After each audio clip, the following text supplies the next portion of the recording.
NYMLB Talk, New York's #1 baseball podcast. Now here's your hosts, Chris Pizzaya and Rob Maraska. And welcome to a new episode of NYMLB Talk. We're on Friday night. We got a couple of good guests on today. Can't wait to talk to them. Remember, if you're following us on YouTube, if you're watching us on YouTube, give us a subscription. Hit that sub button for sure. Keep talking in the comments as well. We love to chat. Remember, follow us on Twitter, on Instagram, on TikTok. We're all over the place. Also follow Rob on Twitter/X at @RMaraski. You can follow myself at CP7NY.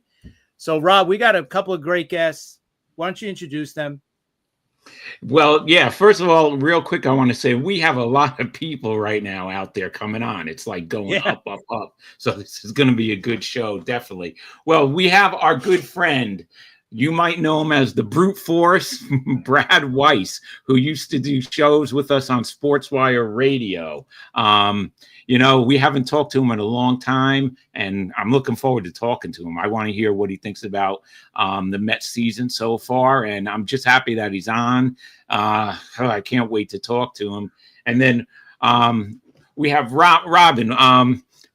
You're from the what's the name of the? Okay, that's it. Yeah, it's good to have you on. Another Met fan. It's like we're ganging up on Chris tonight, but he's used to that. It's like the Phillies tonight. Yeah, it happens all the time. Listen, we have the Met game on, so if anything happens, I will, break in and let you guys out there know. I'm sure you guys got it on in the background too. And also, I just wanted to before we start, I just wanted to thank a couple of. We've been all over the place all week. We were on the last night. We were on the Pesky podcast. We did a great show. That's out of Boston, the Boston Sports Network Entertainment. We had a great time going over the trade deadline in the National League. And the night before that, we were on the Florida Tribune show. And we had a great time with them too. So we've been all over, Chris. We've been all over the place, Yeah, and we're finally back on our show. Yeah, we're finally back on our show. Hey, I want to say hello. Look who it is. John Gonzalez is out there. That's right, John Gonzalez. That's it. Yeah, it's good to see you too, John. Listening to us. But anyway, Chris, we definitely own a burger at All American for sure. Yeah, definitely. Chris, what's going on with the Yankees? They were supposed to help the Mets out tonight. What happened? What happened? What's been going on for like the past month, right? The bullpen is shaky, defense is shaky. I mean, it's like we're watching the same game every week, every game. This game pops up, right? We got the lead, bullpen. Either the bullpen messes up or the defense gives up. It's too many errors, too many misplays. It's just getting bad. I mean, we made the trade today to get Ryan McMahon. That's going to help out, hopefully, defensively at third base, but the bullpen is still a mess. And you know what I was saying earlier, that the one thing we could count on Brian Cashman since he's been here as GM, you could say we could say all we want about the roster, but the one thing he has always gotten right is the bullpen. The bullpen has always been strong. It's always been, I always call it the backbone of the Yankees for years. So let's go back all the way to the 90s, right? Right. This year is not that, right? This year is just a complete mess. The Fernando Cruz injury really killed us earlier. Leiter's been out. So, yeah. And Weaver hasn't been the same since he came back from the IL. So it's just been one thing after another.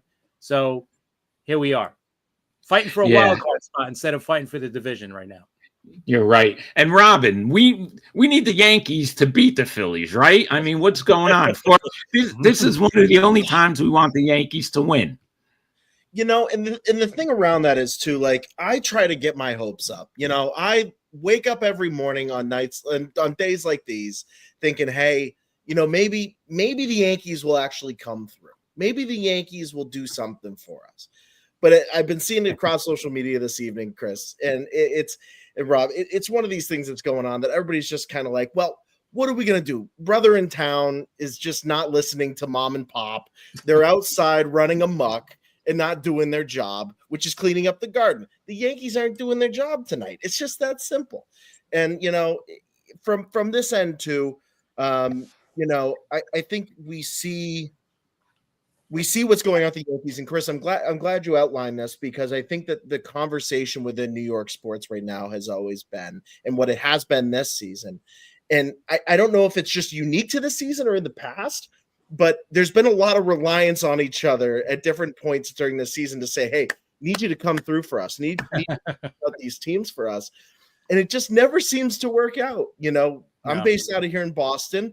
There are a couple of times I look at the Red Sox and I'm like, hey, come through for us. And I've just given up on that at this point. So yeah, I hear you. Now, Brad, listen, it's great to have you back.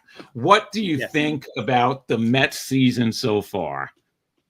It's funny because what you guys remember, obviously, I was always Mr. Optimism, Mr. Confidence about the Mets when I was on the show.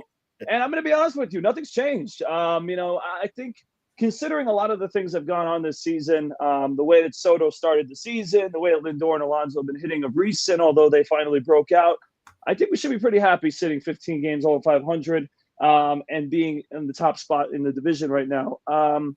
Again, there's areas that we can improve in. I think the bullpen for the Mets also is an area, but I really, really like what the Mets did today. I think the addition of Soto from the Orioles was huge to have a lefty in there. But overall, the lineup, obviously the top guys have been pretty solid. If you're going from a consistency standpoint, it was great to see Alvarez come back recently and also provide a spark after being in the minors. So as a whole, I'm very happy. As a Mets fan, I think we should be happy. We still could do better. It's not like we're saying, but considering that we're only 1 or 2 games from being the best team record-wise in baseball with everything that's gone on, I think we're in a pretty good spot.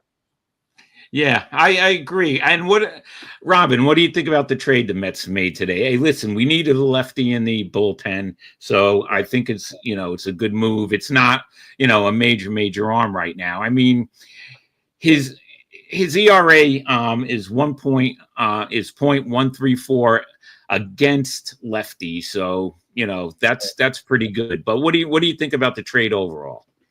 I mean, we see it with Griffin Canning. I mean, the David Stearns pitching school is a real thing, right? Like, we've been talking about it this entire season.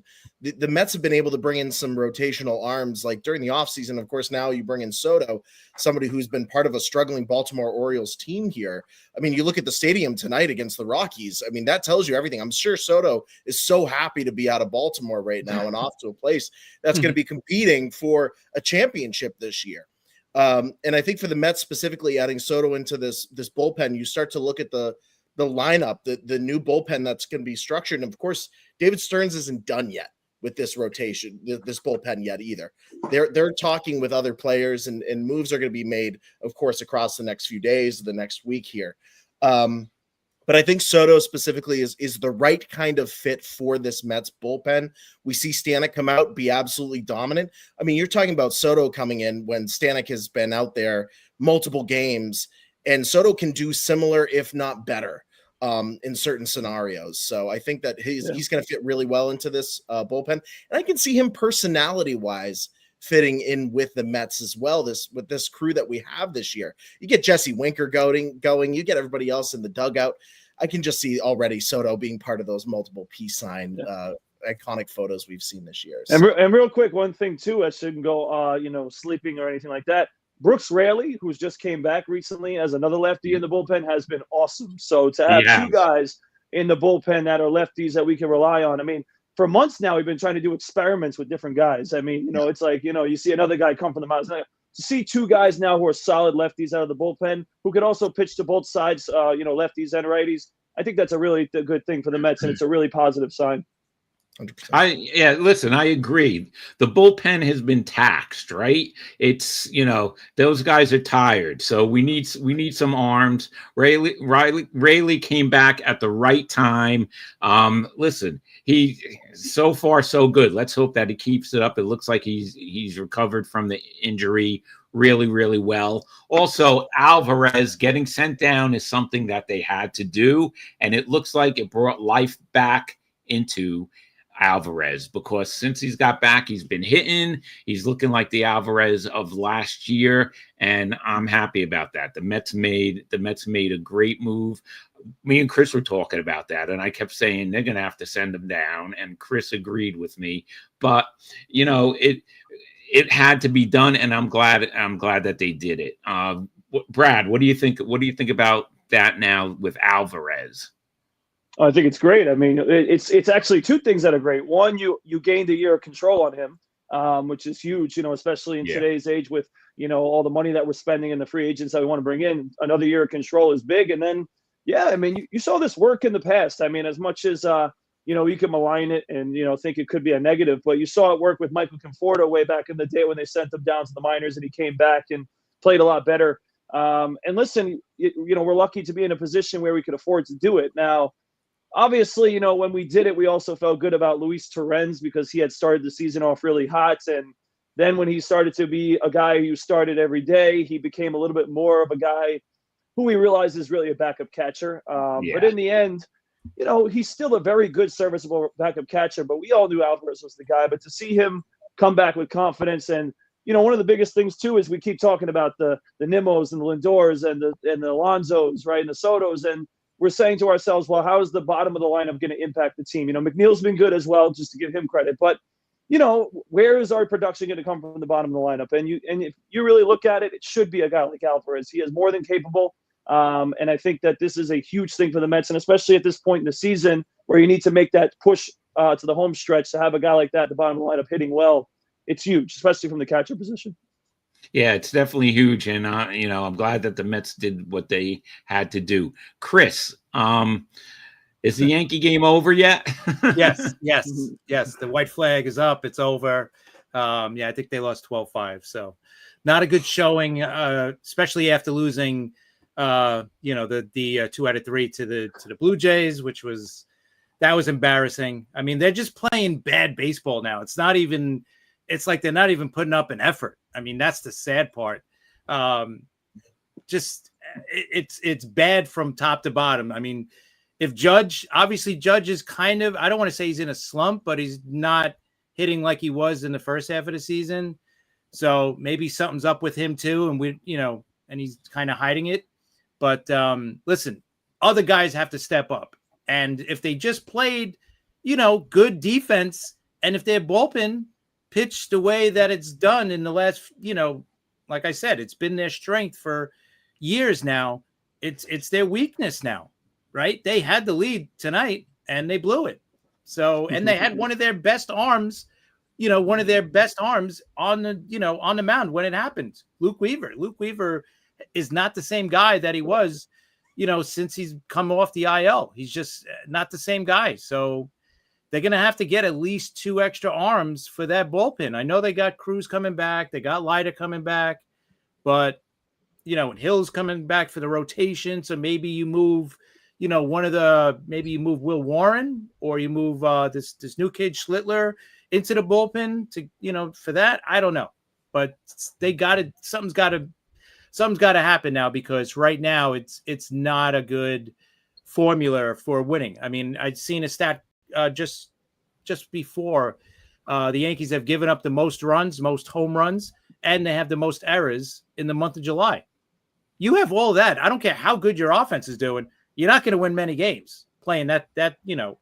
So you're not going to out homer or out score every single opponent. This isn't football. This is baseball. You're going to have to win games sometimes 4-3, 5-2, like that. You're not going to.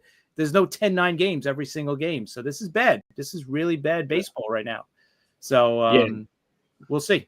Guys, can I just address this ridiculous comment for 2 seconds? I mean, this jersey is not from Walmart, okay? Like, John Gonzalez, you're gonna try to do this tonight. All right, this is not from Walmart. This is from the MLB shop. Can you please, with these comments? You better watch yourself tonight. He's gonna keep going, and the Mets are starting the game off with Nimmo had a double and Lindor a single, so they got men on first and third right now with no outs. So it's a good way to start the game against San Francisco. Robin, I have a question for you. I heard I heard a little piece of your show where you were talking about maybe the Mets trading Alonso to the Red Sox. Okay, tell us Brad's about gonna love this one. Brad's gonna love this one. Yeah.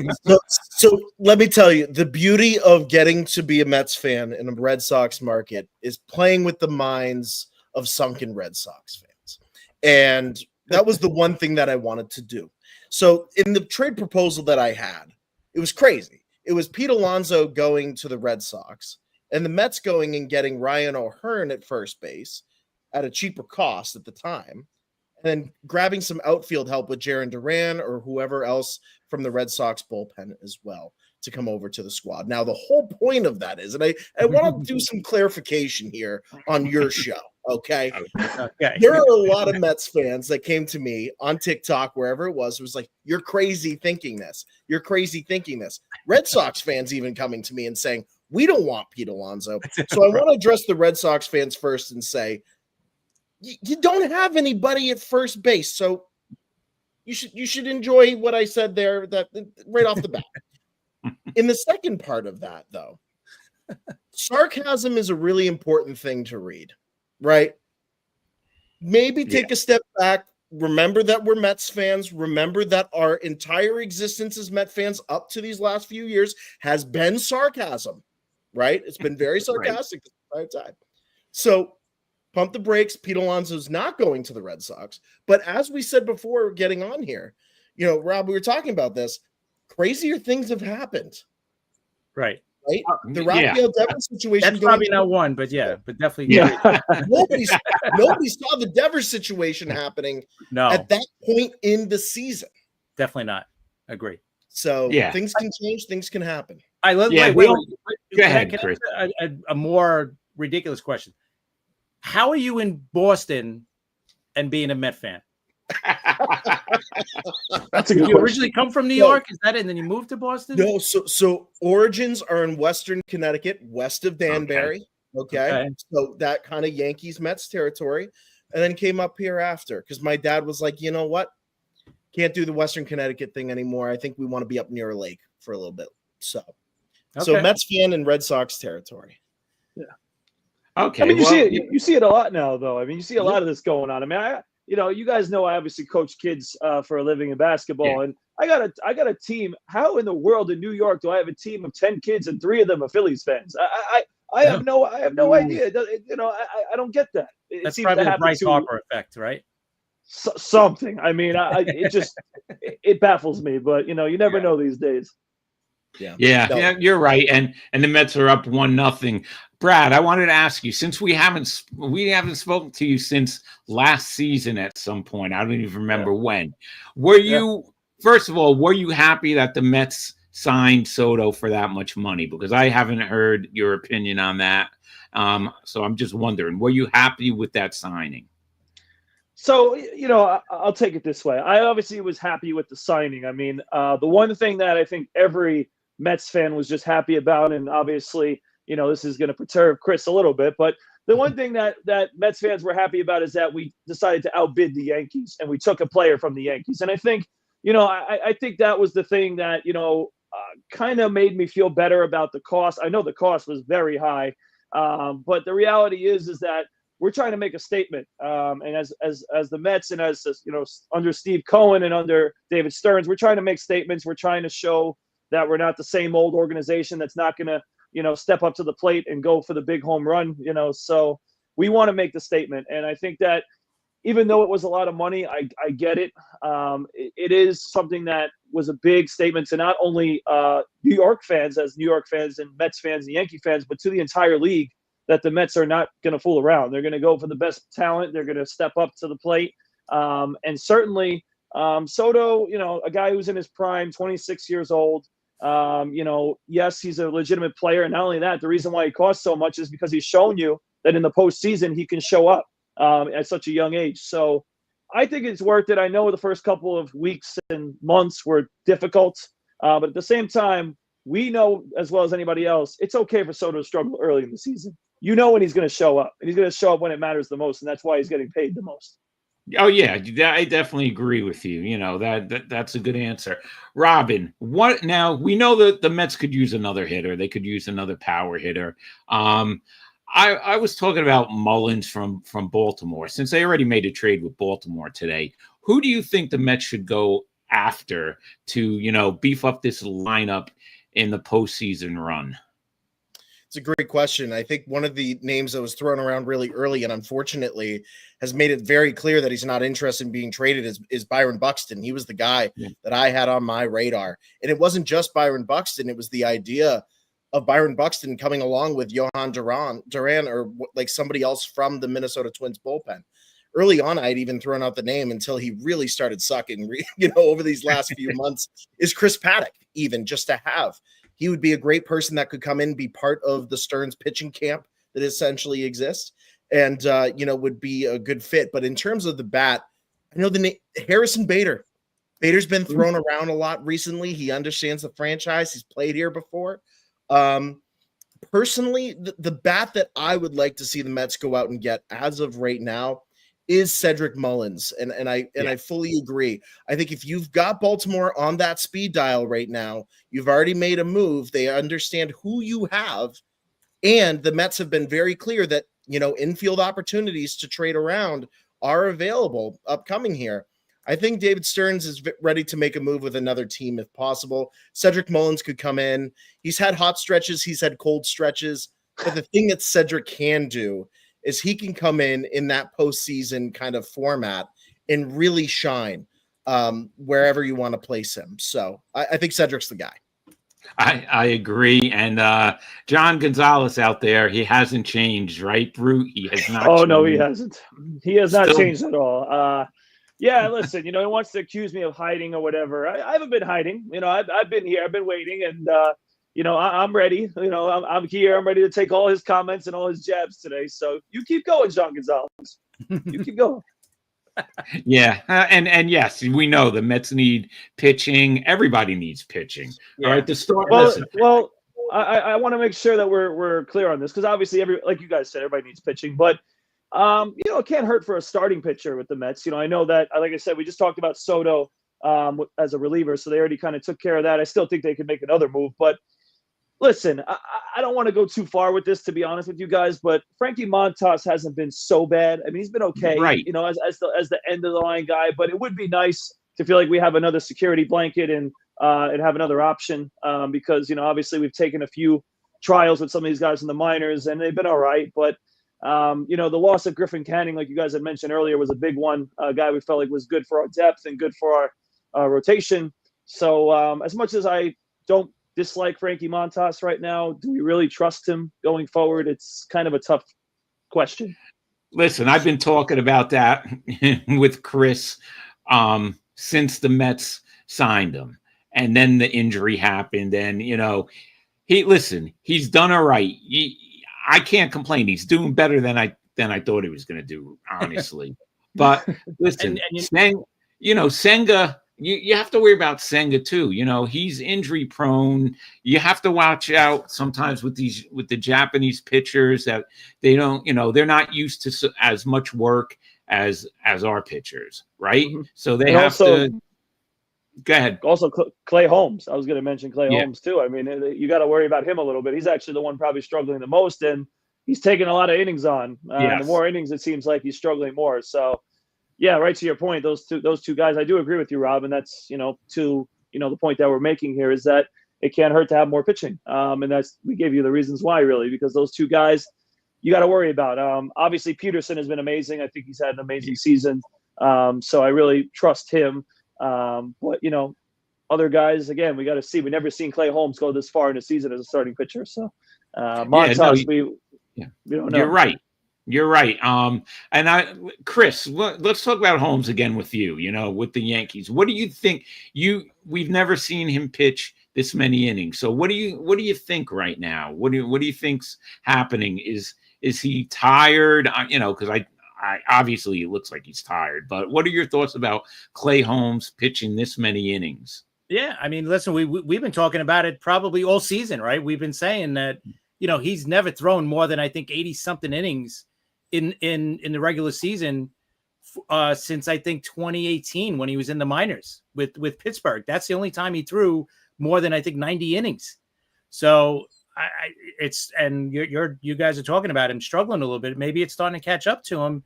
Here's a thought: maybe he's your guy that you could put into the bullpen, because he could obviously pitch out of the bullpen, right? He was doing it for the years with Pittsburgh and with the Yankees.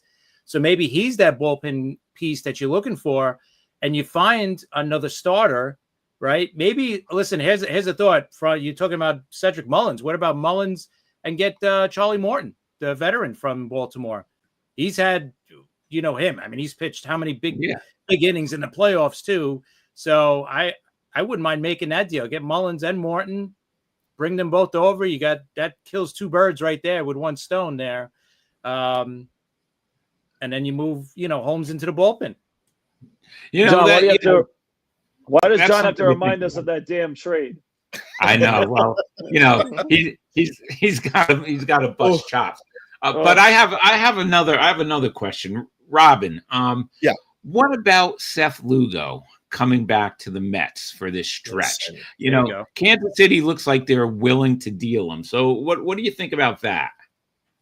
Yeah, I mean, listen, if Seth Lugo comes, give us Vinny Pasquantino as well. Give us the Pasquatch while you're at it. No, I'm just kidding. That's right. I'm never going to see that happen.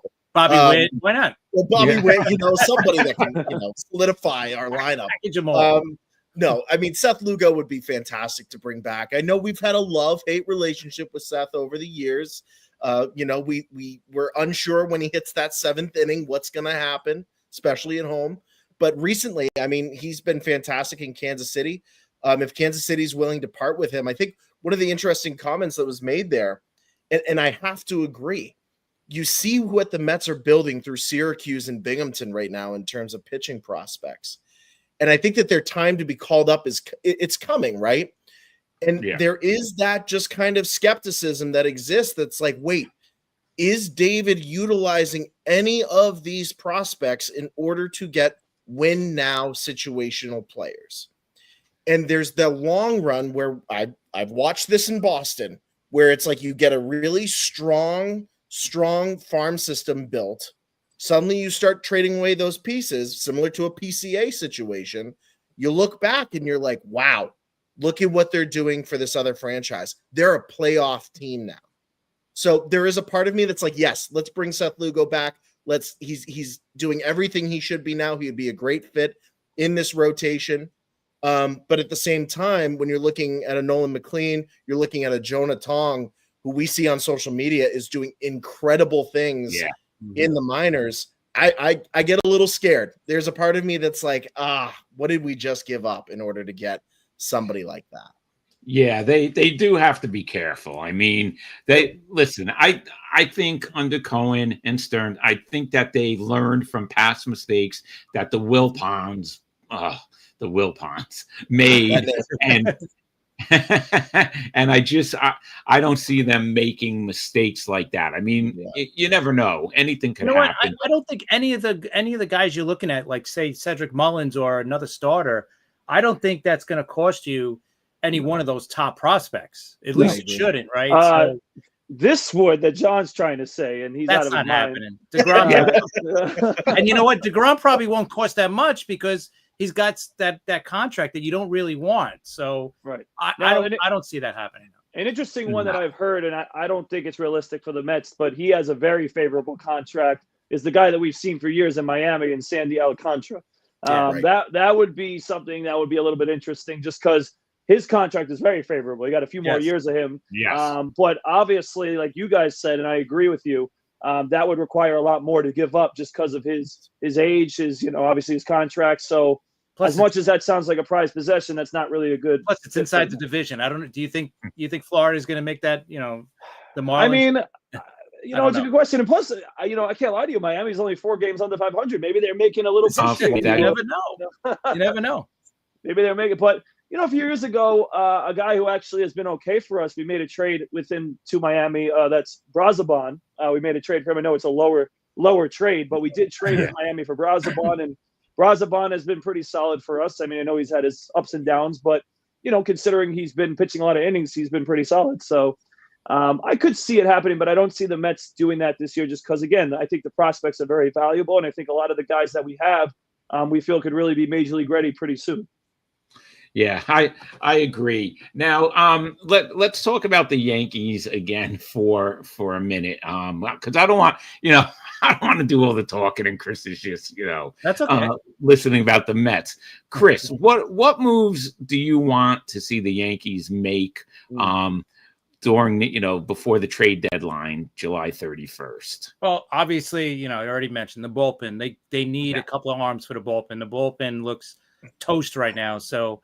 At the very least, they need 2 arms for the bullpen, even with, like I said, Fernando Cruz returning and Mark Leiter Jr. returning. And another bat, a right-handed bat would be really what they need, right? And they've already talking about getting another right-handed third baseman to pair with Ryan McMahon at third base. I don't know if that's really the answer, but or are they going to go even, more crazier and they trade either a Grisham or, go even nuts and go trade Dominguez and go for somebody big for the outfield. But they definitely need a right-handed bat. It's just a matter of where they're going to fit them, right? Because the outfield is more or less set, right? I mean, you got the 4 outfielders out there. The problem with the roster is now it's just not right, because every game you got 2 really good bats sitting on the bench. Like tonight, Ben Rice and Jason Dominguez didn't start against a right-handed starter, and it made no sense. And especially with how bad Goldschmidt has, he's starting to kind of, slow down now. Obviously, he's older, whatever, but he hasn't had a good, past month or so. He should not be batting against right-handers, right? Now, Chris, can I ask you one quick question? Yeah, sure. So with that all being said, would you blame that more on roster construction and Cashman, or would you blame that more on Boone? Oh, it's 100% on Cashman. And Cashman is in charge of everything anyway. Like Boone isn't making the lineup, right? I think we've gone over this a million times. He's not making the lineup up. It's all done by the front office and they send it down or whatever, right? So, but how they're coming up with these lineups, I have no idea. It makes no sense to me. But the way that this roster is set up, it's just not right. Like I said, you got 2 really good guys sitting on the bench. You're also carrying 3 catchers technically, because Rice could catch, and you got Escara and you got Wells. So you got 3 catches on the roster, which makes no sense too. So it's just this whole roster is just horrendous. From the beginning, it was horrendous because they didn't have a third baseman to start the year off either. So now they got to figure this out. So I think I don't want to say big trades, but I think more trades are coming just so that this roster makes sense. Because right now it doesn't make sense. You got guys sitting on the bench that should not be, sitting on the bench, right? It's nice to have really good players on the bench, but you want to start Dominguez, a switch hitting outfielder. You want to start Ben Rice, who's been hitting the ball so good this year. A little unlucky, but, he deserves to start. But Goldschmidt, on the other hand, has been really good against left-handers. So you need to start him. But tonight, it didn't make sense to start Goldschmidt. And, he made the couple of miscues in the field and yada, yada, yada. We lost 12-5, right? So, yeah. But yeah, I would say 2 relief pitchers for sure. Or if they get a starting pitcher and they can move one of those guys into the bullpen, that might work. Like Schlittler would, I think he would be great in the bullpen because he throws really hard. So you could put him in there. You could watch his innings in the bullpen. So that kind of makes sense, right? You could limit his innings that way. So maybe that's how they do it. They're going to add a back end of the rotation starter, and then they try to look for a right-handed bat somehow, and maybe trade Grisham or trade Dominguez. I don't know. I have no idea. But right now, it just doesn't make sense, and it's not working. Yeah. Chris, well, listen, they have to. Sorry, go ahead, Robin. Yeah, no, I would just want to throw out to Chris too. I think that there's probably a dark horse team that not a lot of folks have been talking about. And I'm not bringing up a Pete Alonso theory here for you, Chris, for your New York Yankees, right? I'm not going to do that. It might work. It might work. I don't mind. It might work. You never know. Other than Judge, I really don't care.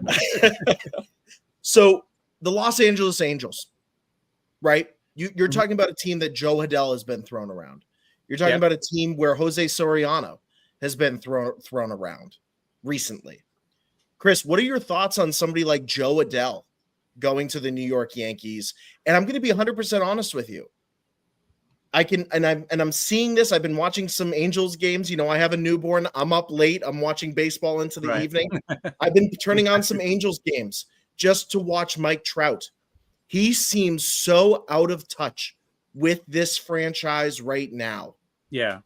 There's a part of me that is wondering, similar to a Luka Doncic just out of nowhere type trade, do the Angels respect Mike Trout at the end of his career without a World Series championship here and say, we're moving on from you. We're willing to take up some money and move you somewhere where you're going to have a chance at that championship? What are your thoughts on that? Because listen, if there was going to be a dark horse move, could the Yankees scoop up somebody like a Joe Adell or a Mike Trout from the Angels out of respect for that kind of situation? It's a possibility. The problem is he's coming with that contract as well. So unless the Angels pay some of that down, because right now, right, like he's been DHing a lot this year. He hasn't played. He still, I think, hasn't gone back to the field, right, since he got hurt. So correct, he's been at bat most of the time. And Adell, is he a right? I think he's a right fielder, or is he more of a right? That's the problem. Right fielder, left fielder. He's been switching in between during the season. Okay. So he's not the greatest fielder. So I don't think that's a good fit either. Yeah, that's the problem.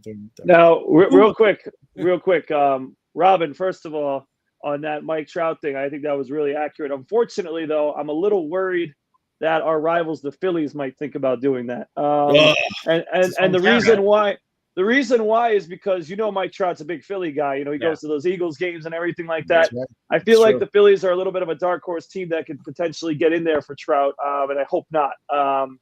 With that being said, that comment right there, Chris, I actually wanted to see what you were going to say about that with Volpe to end the experiment. What do you think about that? Yeah, I just think, you know what, they said something today on the telecast, on the Apple TV telecast, that made a lot of sense, that maybe just the hype, he's just not going to measure up to the hype because he's not that type of player, right? Maybe he's just not that good. And that's okay. Like, it's fine if he's a 240 batting average, 250 guy, hits 15 to 20 home runs and steals 20. If he's that guy, I would love it. But he's not even playing up to that part, right? I mean, his fielding has been horrible this year. Again, another one where the defense has been bad. I mean, he's regressed this year really bad. The first two seasons, he was solid. I was like, all right, this is good. If he gets a little better, I mean, you can't complain, right? But yeah, I mean, he's talking about George Lombard Jr. He's still in Double-A. He just started to hit in Double-A. Like, he was struggling in Double-A. He just started hitting. So maybe he's up in Triple-A by the end of the year. And I think he's only 20. So I don't see him being the answer this year. At best, if everything goes right and he gets to Triple-A by the end of this year, maybe he'll go into spring training next year with a shot at making the roster next season. That's if everything goes perfect, like with the way Volpe came up a couple of years ago, right? Like, he made AAA right at the end of the year, and then they gave him a shot at spring training against Peraza, and he won the competition. So that's best case scenario for Lombard to come up next year.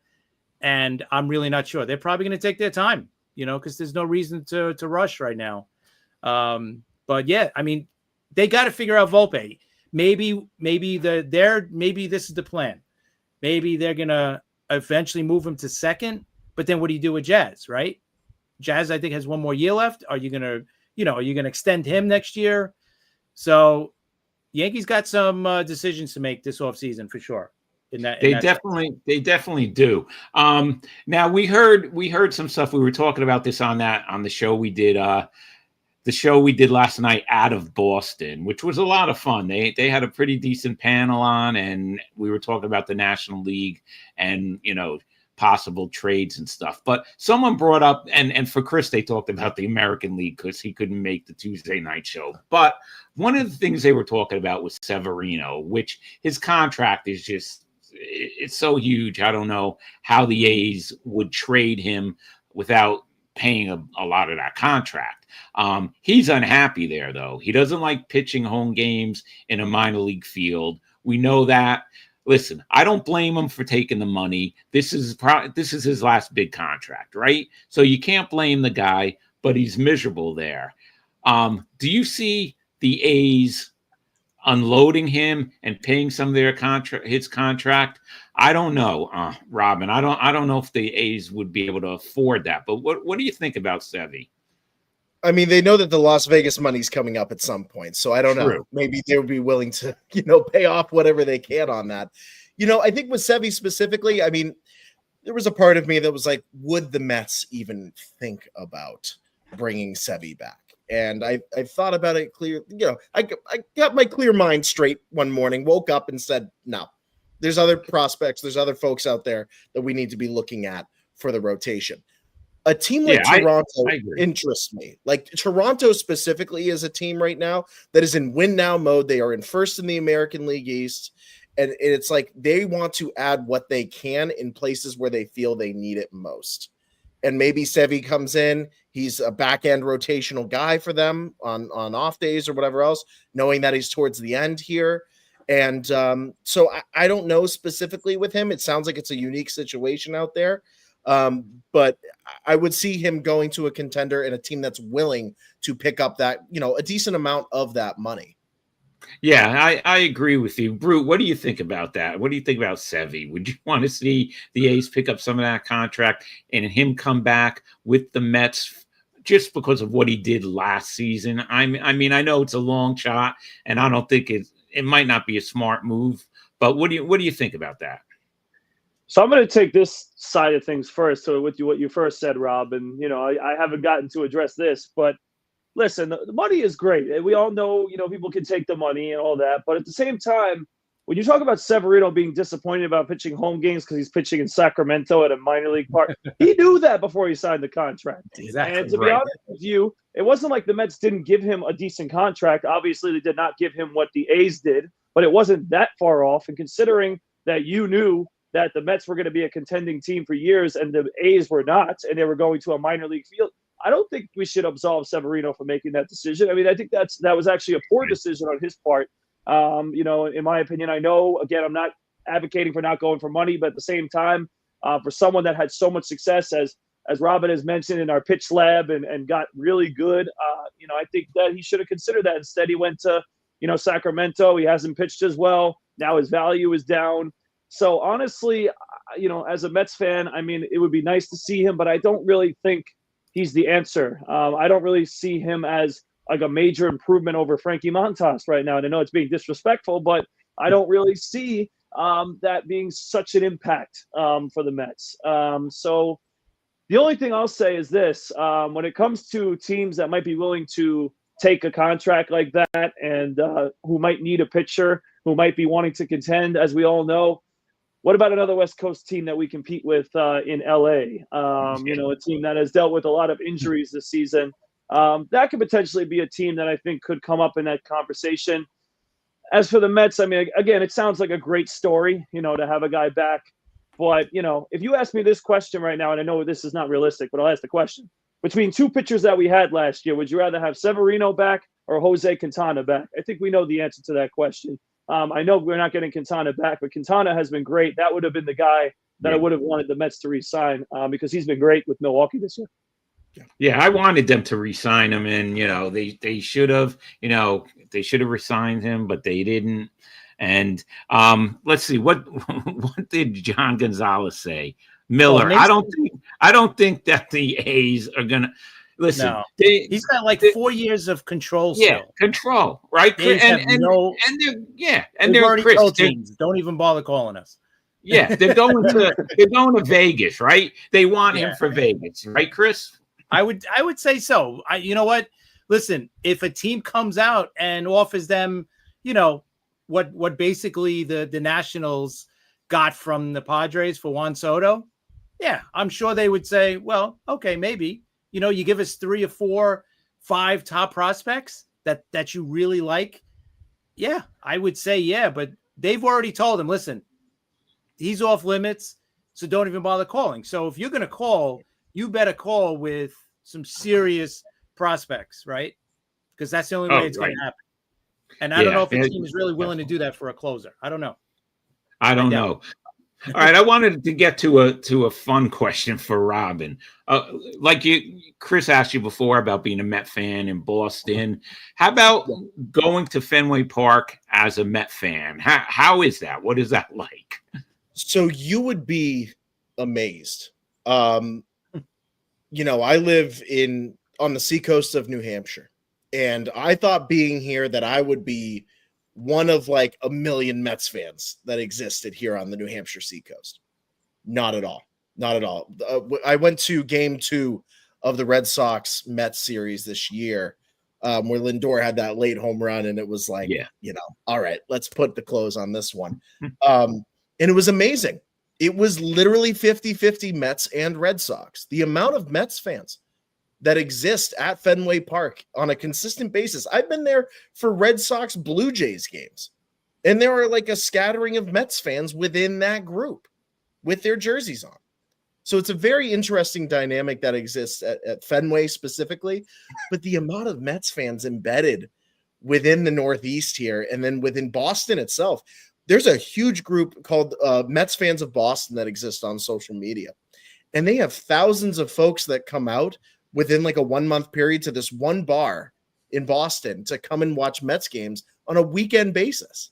That's amazing. It's incredible that it exists. So, and I think a lot of that is the transplant New Yorker that's like, hey, I loved being up here at Lake Winnipesaukee. I don't want to leave. Yeah. Well, you don't see too many Yankee fans at Fenway, Chris, right? Yeah, no. That's true. Hey, you know what? That's where Aerosmith got together, right? Oh, yeah, that's right. True. History. That's true. Lake Sanaki, whatever it's called. I do the same thing, Chris. I live here and I call it Wake Winna whatever. Right, there you go. Wake whatever. You know that. Sorry for the reason. If anybody's listening, I'm sorry for saying the name wrong. Funny. So, Brute, it's great to have you back. It's great to talk to you. Fill us in. How's everything going with the coaching gig? It's been great. I'm having a great time. Obviously, over these last couple of years that I haven't been doing sports report and being on, I've obviously been continuing to progress my career as a coach. Things have gone very well.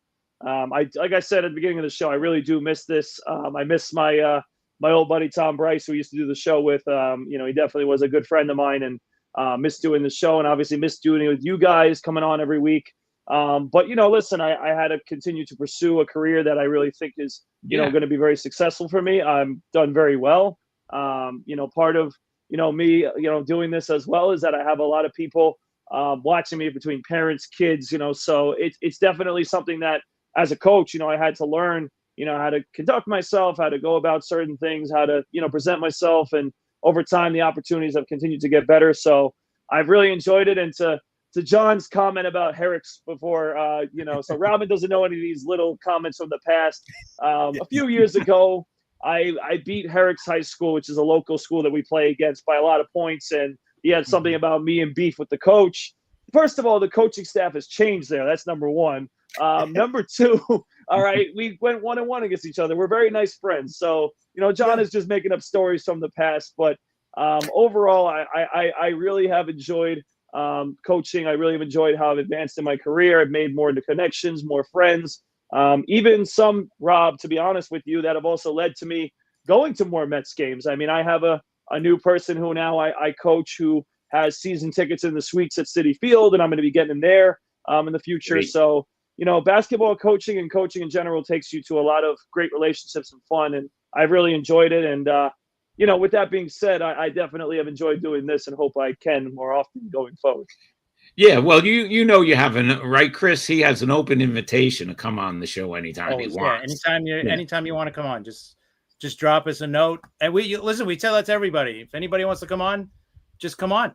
Just let us know. And to credit you guys have done a spectacular job with this show. I know, obviously, with our show that we used to have on the Sports Report, that kind of fell through, but you guys have done a terrific job with this show. I've been watching the last multiple episodes. And you guys have done a great job. So I really enjoyed, listening, tuning in. I've spoken to others about it, and one of them being the man who keeps commenting. Yes, John, you want to hear me say I missed you? Yes, I missed you. But we talk sports, and to see great shows like this that interact and talk about sports the right way is always fun. So I'm very happy to be here, and happy to see you guys doing really well together as well. Thank you. Yeah, we appreciate that. And Tom Bryce, he did a lot for us. Sportswire Radio and the Sports Report in the early days did a lot for us.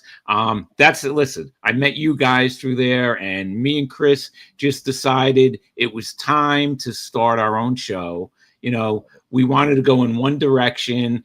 Tom, Tom's they're mostly about wrestling now, which is, that's great for him. And, he did a lot for us. We appreciate it. But, me and Chris started off with just the audio podcast, and we decided that let's try video. And then all of a sudden, we had a couple of guests. We had ex-Met and Cub pitcher Ed Lynch come on, and he was great. And we had this guy Chauncey Hayden come on, and he was a great guest, and we were getting more viewers. And then all of a sudden it's been like exploding. And me and Chris are like, this was one of the best things we could have done. Just started on our own. And, so, we're just happy. We appreciate everybody out there. We have a lot of listeners everywhere. Right, Chris? And it's been amazing. And Robin, anytime you have an open invitation, because you're great, man. We'd love to have you back on too. And bring on your partner. So this way we have somebody, from other than the Mets. The Red Sox. I'll take it. But Chris, hold on. That's how desperate I'm getting. This is the one weekend, though, you want a lot of Mets fans because we're rooting for you guys. We want you to win. Come on. That is true. That is true. And Joe Dell, you're right. Tom Bryce is the Vince McMahon of Sportswire. He definitely is, man. He definitely is. He is. But I'm glad, I'm glad your coaching is going well. We check up on you, and we're always happy to see everything that you post. And one day we're all going to see Brad Weiss in the NBA, coaching in the NBA. I feel it. Listen. Well, one step at a time. But one day, actually, you guys know as well that during baseball season, I'm a big New York Liberty fan here locally, women's basketball, and somebody was joking with me because I was doing a camp, a Long Island Nets camp this week, and the Nets and the Liberty have a joint connection at Barclays, and they were joking about one day maybe you becoming the coach, and you never know. I mean, I've taken good steps in the right direction. So, Chris, I'm going to try to make your statement right. I'm going to try to prove you right on that one. That would be great. And then we'd have to talk NBA then, Chris. If Bruce I know. That's tough for me right now. But listen, you guys have always been great at baseball. We love baseball, and the last thing I'll brag about real quick before we move on, I see the Mets are winning at the moment 2-1. Yes. Speaking of winning, I've been to 4 games at Citi Field, and I got a perfect record. So I'm trying to keep it going this season, Rob. I'm trying to keep it going. Good. Keep it going. Definitely. I have to mention something. We had guests on a couple of weeks ago. We actually had magicians on, and it was a pretty good show. They talked some baseball and they did tricks, and it was really good. The Winnick brothers, they're having something going on tomorrow night in Nutley, New Jersey, from 7 to 9 p.m. They're having an adult magic show, which they actually invited us to go as their guests, but we can't make it. So check out the Winnick Brothers website. You could order tickets there. It's supposed to be funny. It's going to be from 7 to 9. They're going to do a magic show, and then they're going to do a walk around with comedy. And if anyone wants to check them out, go to Winnick Brothers on the web and check it out, because they're really good and they're funny. We had a big audience for them, and people are still watching that show. So it's really, they're really good, and we're definitely going to have them back, Chris. Yes, definitely. Yeah, they were awesome.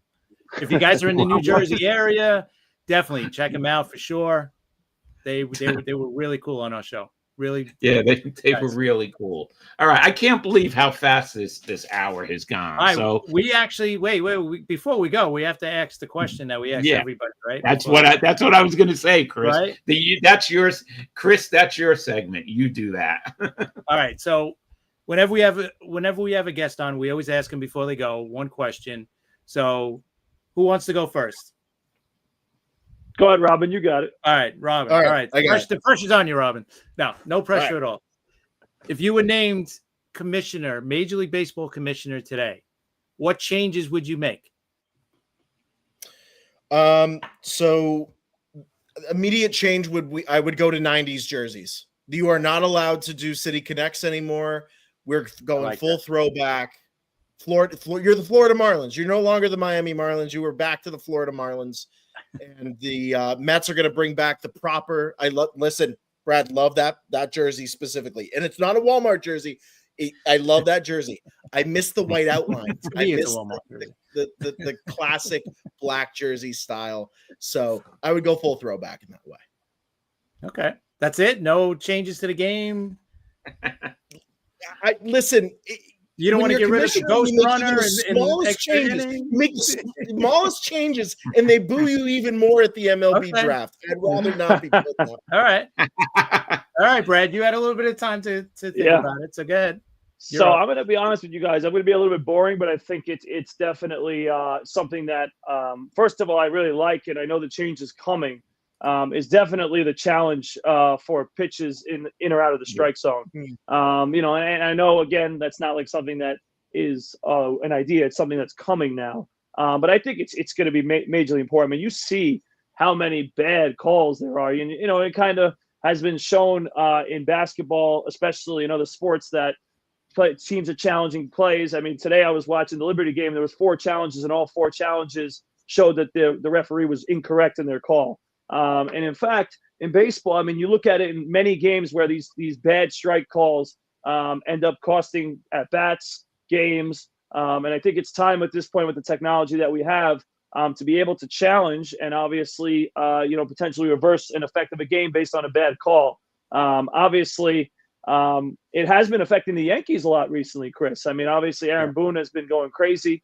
I actually like the fact that Carlos Mendoza does a good job sticking up for his players, and he's been more adamant about, sticking up for them when there's bad calls. But at this point, just sticking up and getting ejected from games is not good enough. I think the rule now that's going to come in with having review and challenging plays and changing outcomes of games because of pitches that are not even close to the strike zone will definitely change the game in a good, positive manner. So I am in full support of that going forward. I don't know about the robot umpire, but I think the challenge system is important first. Yeah, I'm down with that too. I love that idea. Yeah. I do too. I was going to say Lindor just hit a home run, so we're going 3-1 now. 3-1. Yeah, that's excellent. All right, Robin, plug your podcast. Anything you want to plug. Yeah, absolutely. So you guys can follow Painting the Chat podcast over at Paint the Chat Pod on Twitter, X, over on Instagram and TikTok, of course, at Painting the Chat podcast. My co-host Sean Michaud and I hosted what's now going to be every Saturday evening at 9 p.m. Really excited about that. This coming fall, I have the big weekend kickoff show that's going to be dropping.